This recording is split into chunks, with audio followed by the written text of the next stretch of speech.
The house was too still, the kind of quiet that presses against your eardrums, heavy with secrets. I stood in the kitchen, the cold tile biting through my socks, staring at the note on the counter. Gone to book club. Back late. Lila. Her handwriting was sharp, deliberate, each loop of her L a familiar flourish. But something about it felt wrong, like a melody played in the wrong key. My chest tightened, a dull ache I couldn't name. I told myself it was nothing. Lila loved her book club, her one night a week to escape our routine. But the fridge hummed too loudly, and the clock's tick felt like a countdown. I poured a glass of whiskey, the amber liquid catching the dim light above the sink. We'd been married 10 years, Lila and I. 10 years of mornings tangled in sheets, of her laughter at my terrible puns, of quiet evenings watching the city skyline from our balcony. Lately, though she'd been distant, her smiles thin, her eyes darting away when I tried to hold her gaze. I'd chalked it up to stress, her new promotion, the long hours at the law firm. But the note in my hand felt like a lie I hadn't caught yet. The whiskey burned my throat as I wandered into the living room. Her scarf was draped over the couch, a soft blue thing she'd worn to dinner last week. I could still smell her perfume on it, jasmine and something sharper, like regret. I sat down, the leather creaking under me, and scrolled through my phone. No texts from her. Just a photo from last month. Us at the lake, her head on my shoulder, the sunset painting her hair gold. I stared at it until my eyes stung, trying to pinpoint when the warmth in her smile had started to fade. A faint buzz broke the silence. Her phone left on the coffee table. She never forgot her phone. My thumb hovered over the screen, guilt prickling at the edges of my curiosity. We'd always trusted each other, no locked doors, no hidden passwords. But the quiet in the house was screaming now, and I swiped the screen awake. A message glowed in the notification bar. Miss you already. Same time tomorrow. No name, just a number. My heart thudded, a slow, heavy drumbeat. I opened the thread, my hands trembling. Messages stretched back weeks, intimate, playful, raw. You make me feel alive again, one read. Another. He doesn't suspect a thing. The words blurred, my breath shallow. I scrolled further, each text a blade twisting deeper. Photos too, her in a hotel room, her hair mussed, her smile one I hadn't seen in years. I dropped the phone like it burned.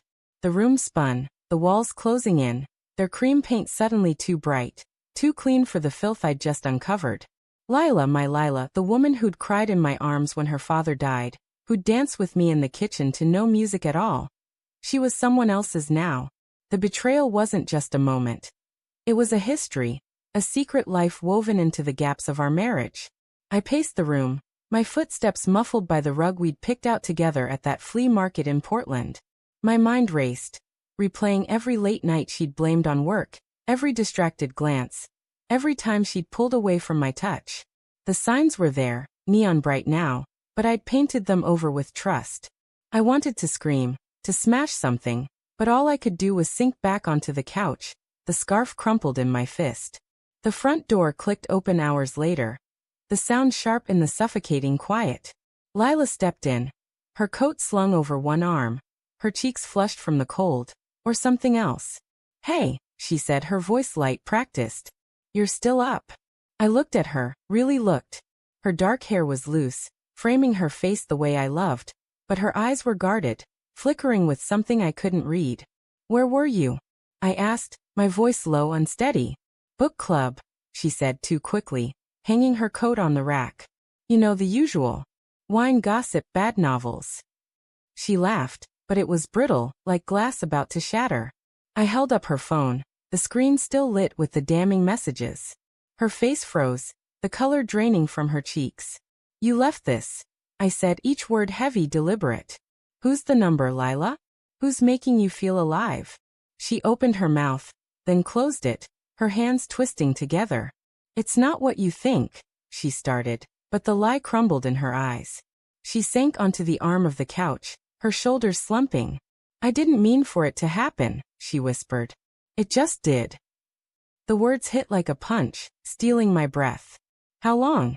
I demanded, my voice rising despite myself.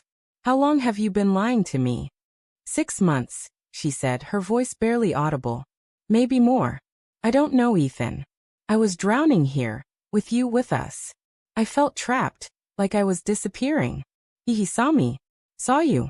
I laughed, a bitter, broken sound. I saw you every damn day, Lila. I loved you every damn day.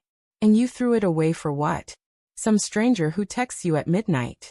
He's not a stranger, she said, and the quiet conviction in her voice was worse than any shout.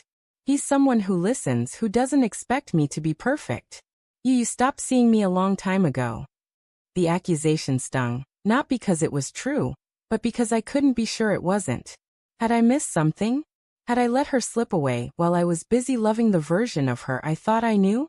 I stood, pacing again, the room too small for the storm inside me. So what now? I asked, my voice cracking. You regret me? You regret us? She looked away, her silence louder than any confession. Then softly she said, I opened our marriage, Ethan. I thought maybe it could save us. The words were a blade, final and unforgiving. An open marriage, her decision, her rules made without me. I stared at her, the woman I'd built my life around, now a stranger wearing her face. The whiskey glass was still in my hand, and I set it down, afraid I'd crush it. You don't get to decide that alone, I said, my voice cold, final.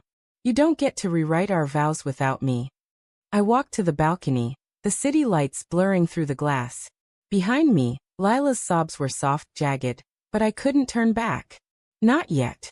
The note was still on the counter, her scarf still on the couch, but the life we'd built was gone, replaced by a truth I couldn't unsee.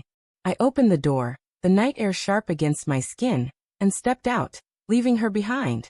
The city hummed below, indifferent, and I wondered if I'd ever find my way back to the man I was before tonight, or if I even wanted to.